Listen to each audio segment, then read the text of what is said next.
Hello my beautiful viewers, welcome back to Navya's blog and recipes. ಯಾರೆಲ್ಲ first time ನನ್ನ ವೀಡಿಯೋನ ನೋಡ್ತಾ ಇದ್ದೀರಾ, ಪ್ಲೀಸ್ ನನ್ನ ಚಾನಲನ್ನು ಸಬ್ಸ್ಕ್ರೈಬ್ ಮಾಡಿ, ಹಾಗೆ ವಿಡಿಯೋ ಇಷ್ಟ ಆದರೆ ಲೈಕ್ ಮಾಡಿ. ನನ್ನ ಮತ್ತೊಂದು ದಿನದ ಪಯಣಕ್ಕೆ ನಿಮಗೂ ಕೂಡ ಸ್ವಾಗತ. ಈ ದಿನ ಹೇಗೆ ಹೋಯಿತು ಅಂತ ನೋಡೋಣ. ನಾನಿಲ್ಲಿ ಬೆಳಿಗ್ಗೆಯಿಂದನೇ ಬ್ಲಾಗನ್ನು ಸ್ಟಾರ್ಟ್ ಮಾಡ್ಕೊಂಡಿದ್ದೀನಿ. ಹಾಗೆ ನನ್ನ ಮಗಳು ಇನ್ನೂ ಎದ್ದೇ ಇಲ್ಲ, ಮಲ್ಕೊಂಡಿದ್ದಾಳೆ. ಅವಳು ಬೆಳಿಗ್ಗೆ ಬೇಗ ಎದ್ದು ಅಪ್ಪನ ಜೊತೆ ತಿಂದು ಮತ್ತೆ ಮಲಸಿರೋದು, ಮಲ್ಕೊಂಡೇ ಇರಲಿ, ನಾವು ಅಷ್ಟರೊಳಗೆ ಸ್ವಲ್ಪ ಕೆಲಸನೆಲ್ಲ ಮಾಡ್ಕೊಳ್ಳೋಣ ಅಂತ ಅಂದ್ಬಿಟ್ಟು ಬೇಗ ಅಂತ ಕೆಲಸನ ಸ್ಟಾರ್ಟ್ ಮಾಡಿದೆ. ಬೆಳಿಗ್ಗೆ ತಿಂಡಿ ಆಗಿದೆ. ತಿಂಡಿಗೆ ಇವತ್ತು ಅವಲಕ್ಕಿ ಚಿತ್ರಾನ್ನ ಮಾಡಿದ್ದೆ, ಅದು ತಿಂದಾಯ್ತೆಲ್ಲ.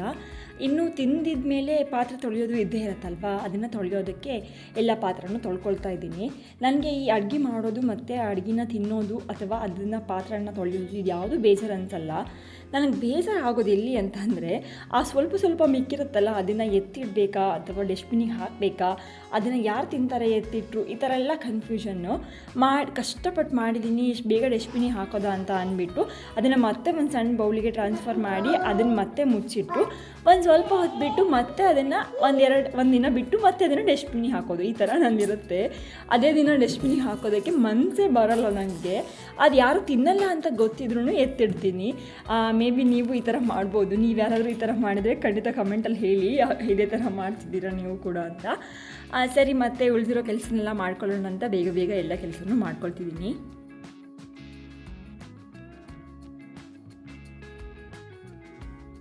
ಮೊನ್ನೆ ಮಾರ್ಕೆಟಿಗೆ ಹೋದಾಗ ತೊಗೊಂಡು ಬಂದಿದ್ದಂಥ ಸ್ಟ್ರಾಬೆರಿಲಿ ದೊಡ್ಡ ಸ್ಕ್ಯಾಮ್ ಆಗಿಬಿಟ್ಟಿದೆ. ಏನಂದರೆ ತುಂಬ ಕೈಯಲ್ಲಿ ಲಗೇಜ್ ಇತ್ತು ಅಂತ ಅಂದ್ಬಿಟ್ಟು ಬಾಕ್ಸ್ ನೀನು ಓಪನ್ ಮಾಡಿ ನೋಡ್ದೇನೆ ಹೊರಗಡೆಯಿಂದ ನೋಡಿಬಿಟ್ಟು ಸ್ಟ್ರಾಬೆರಿ ಚೆನ್ನಾಗಿದೆ ಅಂತ ಅಂದ್ಬಿಟ್ಟು ತೊಗೊಂಡ್ವಿ. ಅದು ಒಂದು ಬಾಕ್ಸ್ ತೊಗೊಂಡ್ರೆ ಸಾಕಿತ್ತು. ನಾನೇನು ಮಾಡಿದೆ, ಚೆನ್ನಾಗಿದೆ ಅಲ್ಲ ಅಂತ 2 ಬಾಕ್ಸ್ ತೊಗೊಂಡೆ. ಇವ್ರು ಹೇಳಿದ್ರು ಒಂದ್ಸತಿ ಓಪನ್ ಮಾಡಿ ನೋಡು ಹೇಗಿದೆ, ಡ್ಯಾಮೇಜ್ ಇರ್ಬೋದು ಹಣ್ಣುಗಳು ಅಂತ ಅಂದರು. ನಾನು ತುಂಬ ಲಗೇಜ್ ಬೇರೆ ಇತ್ತು, ಮಗು ಬೇರೆ ಇತ್ತು ಕೈಯಲ್ಲಿ ಅಂತ ಅಂದ್ಬಿಟ್ಟು ಇಲ್ಲ ಸರಿಯಾಗಿದೆ ಬಿಡಿ, ತುಂಬ ರೆಡ್ ಆಗಿ ಕಾಣಿಸ್ತಾ ಇತ್ತಲ್ವ, ಚೆನ್ನಾಗಿದೆ ಅಂತ ನಾನೇ ಅಂದ್ಬಿಟ್ಟು 2 ಬಾಕ್ಸ್ ತಗೊಂಡೆ. ನೋಡಿದ್ರೆ ಇಲ್ಲಿ ಮನೆಗೆ ಬಂದು ಎಲ್ಲದೂ ಹಾಳಾಗಿದೆ. ಹೇಳಿದ್ರೆ ಖಂಡಿತ ಬಯಸ್ಕೊಳ್ತೀನಿ ಅಂತ ಅಂದ್ಬಿಟ್ಟು ಅದೇ ಕೂಡಲೇ ಆ ಬಾಕ್ಸಿಂದ ಒಂದು ಪಾತ್ರೆಗೆ ಎಲ್ಲ ಹಾಕಿಟ್ಟಿದ್ದೀನಿ. ಯಾಕಂದರೆ ಸ್ವಲ್ಪ ಗಾಳಿ ಆಗುತ್ತೋ ಆಗಲಿ, ಬಾಕ್ಸಲ್ಲಿ ಇಟ್ಟರೆ ಮತ್ತೆ ತುಂಬ ಕೆಟ್ಟೋಗುತ್ತೆ ಅಂತ ಅಂದ್ಬಿಟ್ಟು ಈ ಥರ ಮಾಡಿದೆ. ಈಗ ಅದು 2 ಬಾಕ್ಸನ್ನು ಹಾಕಿಬಿಟ್ಟು ಜ್ಯೂಸ್ ಮಾಡೋಣ ಅಂತ ಪ್ರಿಪೇರ್ ಮಾಡ್ತಾಯಿದ್ದೀನಿ. ಹೇಳಿದರೆ ಖಂಡಿತ ಬಯಸ್ಕೊಳ್ತೀನಿ. ನಾನು ಹೇಳಿದೆ ಅಲ್ವಾ, ಒಂದು ಸತಿ ಆದರೂ ಓಪನ್ ಮಾಡಿ ನೋಡು ಅಂತ, ಹಾಗೆ ತಗೊಂಡೆ ನೀನು ಅಂತ ಅಂತಾರೆ. ಹಾಗಾಗಿ ಈ ಥರ ಮಾಡಿದೆ. ಹಾಗೆ ನಾನು ಸಾಂಬಾರಿಗೆ ಅಂತ ಕುಕ್ಕರಲ್ಲಿ ಬೇಳೆನ ಬೇಯೋಕ್ಕೆ ಹಾಕಿದ್ದೆ. ನೋಡಿದ್ರೆ ಇಲ್ಲಿ ಗ್ಯಾಸ್ ಖಾಲಿ ಆಗ್ತಾ ಬಂದಿದೆ. ಗ್ಯಾಸ್ ಖಾಲಿನೇ ಆಗೋಯ್ತು. ನನಗೆ ಗ್ಯಾಸ್ ಅಂಡೆ ಫಿಟ್ ಮಾಡೋದಕ್ಕೂ ಬರಲ್ಲ. ಇನ್ನು ಗಂಟೆ 11:30 ಅಷ್ಟೇ. ಇನ್ನು ಇವ್ರು ಬರೋ ತನಕ ನಾನು ಅಡುಗೆನೇ ಮಾಡೋಕ್ಕಿಲ್ಲ, ಹಾಗೆ ಕಾಯ್ತಾ ಇರಬೇಕು. ಅದಕ್ಕೆ ಹೇಳೋದು, ಎಲ್ಲ ಕೆಲಸನೂ ಕಲಿಸ್ಬಿಡ್ಬೇಕು ಅನ್ನೋದು. ಮಾಡೋಕ್ಕೆ ಬರುತ್ತೋ ಬಿಡುತ್ತೋ ಅಥವಾ ನೆಸೆಸಿಟಿ ಇಲ್ಲ ಅಂತ ಅಂದರೂ ಕೂಡ ಅದು ನಾವು ಕಲಿಸ್ಬಿಡ್ಬೇಕು. ಯಾವ ವಿದ್ಯೆ ಆದರೂ ಸರಿ, ಅದು ನಮಗೆ ಯಾವತ್ತೋ ಒಂದು ಕಾಲದಲ್ಲಿ ಕೈ ಹಿಡಿಯುತ್ತೆ ಅಂತ ಹೇಳ್ತಾರೆ. ಅದು ನಿಜ ಅನಿಸುತ್ತೆ. ನಾನು ಇವತ್ತಿನ ತನಕ ಗ್ಯಾಸ್ ಅಂಡೆ ಫಿಟ್ ಮಾಡೋದನ್ನು ಕಲಿತೇ ಇಲ್ಲ. ಈಗ ಇವ್ರು ಬರೋ ತನಕ ಕಾಯೋದಷ್ಟೇ ಬಾಕಿ ಆಗಿದೆ. ನನಗೆ ಯಾವ ಕೆಲಸನೂ ಮಾಡ್ತಿದ್ದಂಗೆ ಆಗಿದೆ. ಸರಿ, ಅವ್ರು ಬರೋ ತನಕ ಅಟ್ಲೀಸ್ಟ್ ಜ್ಯೂಸನ್ನಾದರೂ ಮಾಡ್ಕೊಳ್ಳೋಣ ಅಂತ ಸ್ಟಾರ್ಟ್ ಮಾಡಿದ್ದೀನಿ.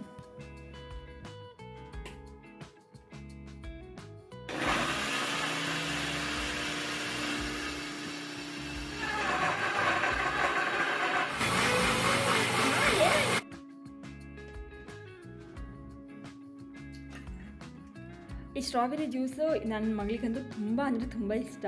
ಹುಳಿಯಾಗಿ ಸಿಹಿಯಾಗಿ ಇರೋದ್ರಿಂದ ತುಂಬ ಇಷ್ಟಪಟ್ಟು ಕುಡಿತಾಳೆ. ಹಾಗಾಗಿ ಬಿಸಿನೀರು ಹಾಕಿಬಿಟ್ಟು ಅವಳಿಗಂತ ಸ್ಟ್ರಾಬೆರಿ ಜ್ಯೂಸನ್ನು ಮಾಡ್ತಾಯಿದ್ದೀನಿ. ಹಾಗೆ ಒಂದು 1/2 ಲಿಂಬೆಹಣ್ಣು ಕೂಡ ಹಿಂಡಿದ್ದೀನಿ. ಅದು ತುಂಬ ಚೆನ್ನಾಗಾಗುತ್ತೆ ಸ್ಟ್ರಾಬೆರಿ ಜ್ಯೂಸ್ ಮಾಡಬೇಕಾದ್ರೆ. ಹಾಗೆ ಇವರು ಕೂಡ ಬಂದರು ಆಫೀಸಿಂದ ಬೇಗ. ಕಾಲ್ ಮಾಡಿದ್ದೆ, ಈ ಥರ ಗ್ಯಾಸ್ ಅಂಡೆ ಖಾಲಿಯಾಗಿದೆ ಅಂತ ಅಂದ್ಬಿಟ್ಟು. ಸರಿ, ಬಂದು ಫಿಟ್ ಮಾಡಿ ಕೊಡ್ತೀನಿ ಅಂತ ಫಿಟ್ ಮಾಡಿ ಕೊಟ್ಟರು. ಈಗ ಕ್ವಿಕ್ಕಾಗಿ ಎಲ್ಲ ಕೆಲಸನೂ ಆಗಬೇಕು. ನಾನು ಗ್ಯಾಸ್ ಬೇರೆ ಖಾಲಿಯಾಗಿತ್ತಲ್ಲ ಅಂತ ಮಗುನ ಫ್ರೆಶ್ ಅಪ್ ಮಾಡೋದು ಅದು ಇದು ಮಾಡ್ತಾಯಿದ್ದೆ. ತರಕಾರಿ ಏನೂ ಹೆಚ್ಚಿರಲಿಲ್ಲ. ಹಾಗಾಗಿ ಮೂಲಂಗಿ ತಂದಿದ್ದು ಇತ್ತು ಅಂತ ಮೂಲಂಗಿ ಸೊಪ್ಪನ್ನ ಹಾಕಿಬಿಟ್ಟು ಒಂದು ಪಲ್ಯ ಥರ ಮಾಡ್ಕೊಳ್ತಿದ್ದೀನಿ. ಹಾಗೆಯೇ ಬೇಳೆನ ಬೇಯಿಸ್ಬಿಟ್ಟು ಒಂದು ಪ್ಲೈನ್ ತಿಳಿ ಸಾರನ್ನು ಮಾಡ್ತಾಯಿದ್ದೀನಿ. ಇವತ್ತು ಮಧ್ಯಾಹ್ನಕ್ಕೆ ಇಷ್ಟೇ ವೆರೈಟಿ ಇರೋದು ಮನೆಯಲ್ಲಿ. ಏನು ಜಾಸ್ತಿ ಏನು ಮಾಡೋದಕ್ಕೆ ಹೋಗ್ತಾ ಇಲ್ಲ. ಟೈಮ್ ಆಲ್ರೆಡಿ ಆಗೋಗಿದೆ. ಈಗ ಊಟದ ಸಮಯ ಬಂದಿದೆ ನಿಜ. ಈಗ ಅಡುಗೆ ಮಾಡ್ತಾಯಿದ್ದೀನಿ. ಕ್ವಿಕ್ಕಾಗಿ ಎಲ್ಲ ಅಡುಗೆನೂ ಆಗೋಗಬೇಕು. ಸರಿ, ಎಲ್ಲ ಕಟ್ ಮಾಡ್ಕೊಂಡು ಆಯಿತು. ಇನ್ನೇನು ಸ್ಟಾರ್ಟ್ ಮಾಡೋಣ ಅಂದ್ಬಿಟ್ಟು ಒಂದು ಪ್ಯಾನಿಗೆ ಸ್ವಲ್ಪ ಎಣ್ಣೆನ ಹಾಕಿಬಿಟ್ಟು ಒಂದು ಸ್ವಲ್ಪನ ಸಾಸಿವೆನ ಹಾಕಿ, ಸಾಸಿವೆ ಚೆನ್ನಾಗಿ ಚಟಪಟ ಅಂದ ತಕ್ಷಣ ಸ್ವಲ್ಪ ಜೀರಿಗೆನ ಹಾಕಿಬಿಟ್ಟು ಹಾಕ್ಬಿಟ್ಟು ಅದಕ್ಕೆ ಒಂದು 4 ಬೆಳ್ಳುಳ್ಳಿನ ಹೆಸರನ್ನು ಗುದ್ದಿ ಹಾಕ್ತಾಯಿದ್ದೀನಿ. ಹಾಗೆ ಈ ಒಗ್ಗರಣೆಗೆ ಸ್ವಲ್ಪ ಉದ್ದಿನಬೇಳೆ ಹಾಕೋದ್ರಿಂದ ಚೆನ್ನಾಗಿ ಫ್ಲೇವರ್ ಕೊಡುತ್ತೆ ಅಂದ್ಬಿಟ್ಟು ಉದ್ದಿನಬೇಳೆ ಕೂಡ ಹಾಕ್ತಾಯಿದ್ದೀನಿ. ನನಗದ್ರ ಫ್ಲೇವರ್ ತುಂಬ ಇಷ್ಟ.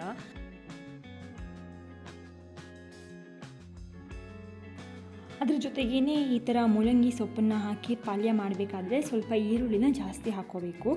ಆಗ ಮೂಲಂಗಿ ಸ್ವಲ್ಪ ಸ್ಮೆಲ್ ಅಂತ ಅನಿಸುತ್ತಲ್ವ ಬೇಯಬೇಕಾದ್ರೆ, ಅದು ಅಷ್ಟು ಅನಿಸಲ್ಲ. ಈರುಳ್ಳಿ ಒಂಥರ ಬೇರೆ ಫ್ಲೇವರನ್ನೇ ಕೊಡೋದ್ರಿಂದ ಪಲ್ಯ ಕೂಡ ತುಂಬ ಚೆನ್ನಾಗಾಗುತ್ತೆ. ಹಾಗಾಗಿ ನಾನು ಸ್ವಲ್ಪ ಜಾಸ್ತಿ ಒಂದು ದೊಡ್ಡ ಸೈಜ್ ಈರುಳ್ಳಿನ ಈ ಥರ ಚಿಕ್ಕ ಚಿಕ್ಕದಾಗಿ ಹೆಚ್ಚಿಬಿಟ್ಟು ಹಾಕ್ಕೊಂಡಿದ್ದೀನಿ. ಹಾಗೆ ಅದಕ್ಕೇ ಎಷ್ಟು ಖಾರಕ್ಕೆ ಬೇಕು ಅಷ್ಟು ಹಸಿಮೆಣಸನ್ನು ಹಾಕಬೇಕು. ನಾನಿಲ್ಲಿ 4 ಹಸಿಮೆಣಸನ್ನು ಕೂಡ ಹಾಕ್ತಾಯಿದ್ದೀನಿ. ಇದು ಪಲ್ಯ, ಸೊಪ್ಪಿನ ಪಲ್ಯ ಮಾಡಿ ಅದ್ರ ಜೊತೆಗೆ ಸ್ವಲ್ಪ ಮೂಲಂಗಿನೂ ಆ್ಯಡ್ ಮಾಡಿ ಪಲ್ಯ ಮಾಡಿ ತಿಂದರೆ ತುಂಬ ಚೆನ್ನಾಗಿರುತ್ತೆ. ಹಾಗೆಯೇ ಈ ಹಸಿ ಮೂಲಂಗಿನ ತುಂಬ ಎಳ್ತಾಗಿರೋದ್ರಿಂದ ಈ ಮೂಲಂಗಿನ ಸಲಾಡಿಗೆ ಯೂಸ್ ಮಾಡಿದ್ರೆ ಗೊತ್ತೇ ಆಗಲ್ಲ ಮೂಲಂಗಿ ಯಾವ ಥರ ತಿನ್ನಬೇಕಂದ್ರೆ ಅಷ್ಟು ಖುಷಿಯಾಗುತ್ತೆ, ಅಷ್ಟು ಚೆನ್ನಾಗಿರುತ್ತೆ. ಇಲ್ಲಿ ಎಲ್ಲ ನಾವು ಹೊರಗಡೆ ಹೋದಾಗ ಸಲಾಡ್ ಅಂತ ಏನಾದರೂ ಗ್ರೀನ್ ಸಲಾಡ್ ಅಂತ ಕೇಳಿದಾಗ ಅಲ್ಲಿ ಇವ್ರು ಕೊಡೋದೇ ಮೂಲಂಗಿನೇ ಕೊಡ್ತಾರೆ. ನಾನು ತುಂಬ ಸತಿ ಹೊರಗಡೆ ಹೋದಾಗ ತಿಂದಿದ್ದೀನಿ.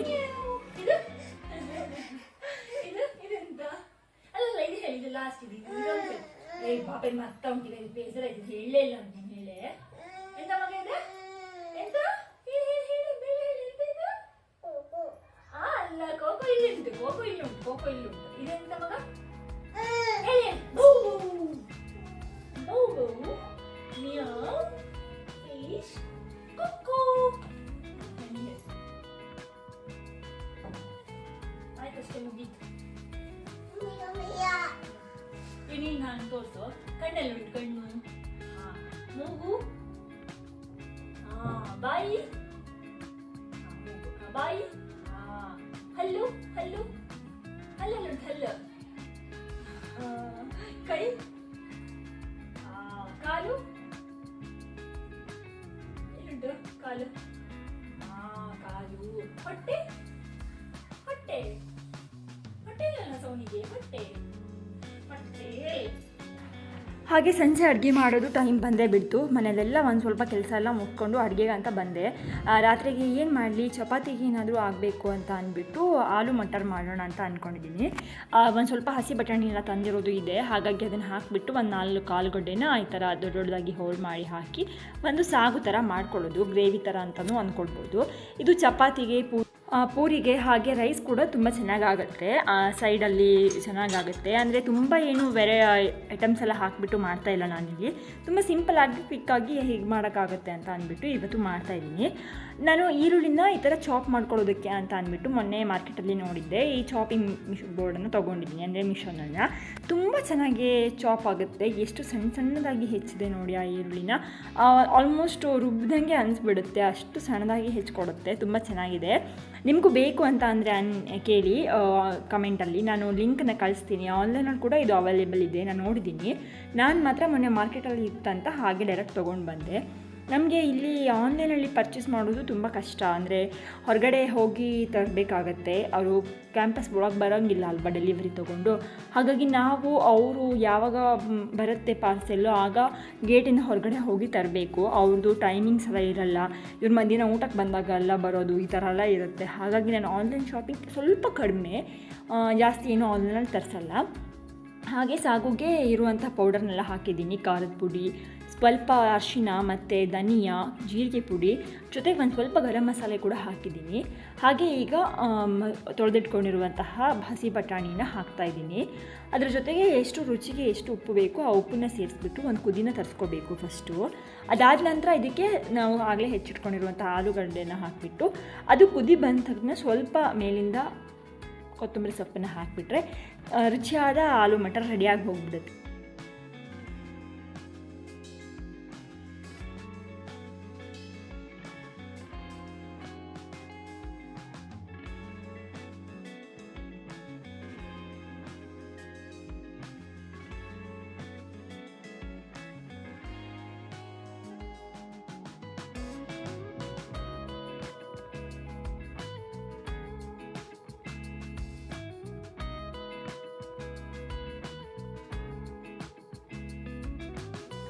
ನಿಮಗೆ ಗೊತ್ತೇ ಇದೆ ನಾವು ಫಿಶ್ ಲವರ್ಸು, ಆದರೆ ಇಲ್ಲಿ ಬಂದಾಗಿಂದ ನಮಗೆ ಹಸಿ ಮೀನು ಸಿಕ್ಕೇ ಇಲ್ಲ.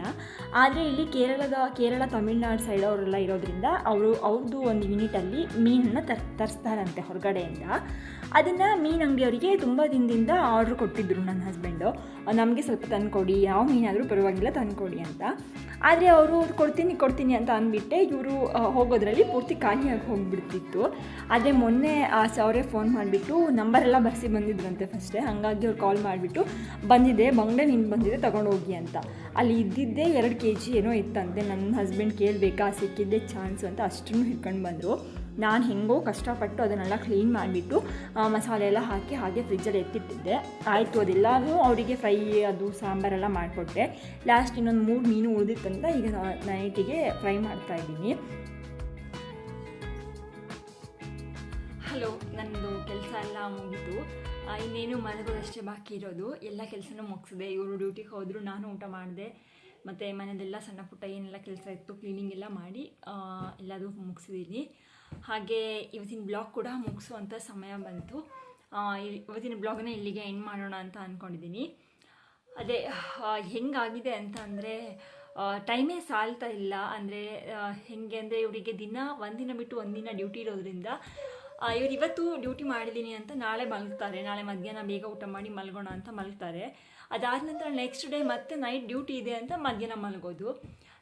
ಅದೆಲ್ಲದಕ್ಕೂ ಏನಾಗುತ್ತಂದರೆ ನಾನು ಬೇಗ ಅಡುಗೆ ಮಾಡಿಟ್ಟು ಅವ್ರ ಡ್ಯೂಟಿಯಿಂದ ಬಂದ ತಕ್ಷಣ ಊಟ ಮಾಡಿ ಮಲಗೋದು. ಇದೇ ಥರ ನಾನು ಸೆಟ್ ಮಾಡಿಟ್ಕೊಳ್ಬೇಕು ದಿನಾಲು. ಅವರೊಬ್ಬರೇ ಮಲಗ್ತೀನಿ ಅಂತ ನಾನು ಬಿಟ್ಟರು ನನ್ನ ಮಗಳು ಬಿಡಲ್ಲ, ಹೋಗಿ ಎಬ್ಸೋದು ಇನ್ನೊಂದು ಏನೋ ಮಾಡ್ತಾಳೆ. ಹಾಗಾಗಿ ಮಗುನ ಹಿಡ್ಕೊಂಡು ನಾನು ಮಲಗಬೇಕಾಗತ್ತೆ. ಇವಳನ್ನ ನಾನು ಇದು ಮಾಡೋದ್ರಿಂದ ನನಗೆಲ್ಲ ಸಮಯನೂ ಇದೇ ಥರ ಆಗ್ತಾಯಿದೆ. ನನ್ನ ಪರ್ಸ್ನಲ್ ಕೆಲಸಕ್ಕೆ ಏನೂ ಸಮಯ ಸಾಕಾಗ್ತಾ ಇಲ್ಲ. ನನಗೆ ತುಂಬ ಬಟ್ಟೆ ಎಲ್ಲ ಸೇರಿಸಿಟ್ಕೊಳ್ಳೋದು, ವಾರ್ಡ್ರೋಬ್ ಕ್ಲೀನ್ ಮಾಡೋದು, ಈ ಥರ ಎಲ್ಲ ತುಂಬ ಕೆಲಸ ಇದೆ. ಯಾವುದೂ ಕೆಲಸ ಆಗ್ತಾಯಿಲ್ಲ. ಜಸ್ಟ್ ಅಡುಗೆ ಕೆಲಸ ಅಷ್ಟೇ ಮಾಡ್ತಾಯಿದ್ದೀನಿ, ಅಷ್ಟೇ ಆಗ್ತಾಯಿದೆ. ಅದು ಅದ್ರ ಮಧ್ಯದಲ್ಲಿ ಒಂದು ಪೋಸ್ಟಿಂಗ್ ಬೇರೆ ಬರೋದಿದೆ, ಅದನ್ನು ಯೋಚನೆ ಮಾಡ್ತಾ ಉಂಟು. ಎಲ್ಲಿ ಸಿಗುತ್ತೋ ಏನೋ ಗೊತ್ತಿಲ್ಲ. ಐ ಥಿಂಕ್ ಈ ಮಂತಲ್ಲಿ ಬರುತ್ತೆ ಪೋಸ್ಟಿಂಗು. ಬಂದರೆ ಇನ್ನೊಂದು ಸ್ವಲ್ಪ ದಿನ ಟೈಮ್ ಕೊಡ್ತಾರೆ. 3 ಡೇಟ್ ಅಂತ ಇರುತ್ತೆ, ಮೇ ಬಿ 1 ಮಂತ್ ಆಗಿರ್ಬೋದು. ಅಲ್ಲಿ ಅಷ್ಟು ತನಕ ಟೈಮಲ್ಲಿ ನಾವಿಲ್ಲಿ ಇರ್ಬೋದು. ಅದಾದ ನಂತರ ಇಲ್ಲಿಂದ ಮೂವ್ ಆಗಬೇಕು. ಎಲ್ಲಿ ಕೊಡ್ತಾರೆ ಅಲ್ಲಿ ಹೋಗಬೇಕಂತೆ. ಅದೇ ಗೊತ್ತಿಲ್ಲ ಎಲ್ಲಿ ಬರುತ್ತೆ ಅಂತ. ಮತ್ತು ಫ್ಯಾಮಿಲಿ ಕರ್ಕೊಂಡು ಹೋಗೋ ಥರ ಬರುತ್ತೋ ಇಲ್ಲ ಸಿಂಗಲ್ ಮೆಂಬರಿಗೆ ಅಷ್ಟೇ ಎಲ್ಲೋ ಇರುತ್ತೋ ಅದು ಡೌಟ್ ಇದೆ. ಹೆಂಗಿರುತ್ತೆ ಅಂತ ಗೊತ್ತಿಲ್ಲ. ನನಗೆ ಅದೇ ಭಯ. ನಾನು 1 ವರ್ಷ ಹೆಂಗೋಯ್ತು ಅಂತಲೇ ಗೊತ್ತಿಲ್ಲ. ಆರಾಮ್ಸೆ ಆಯಿತು.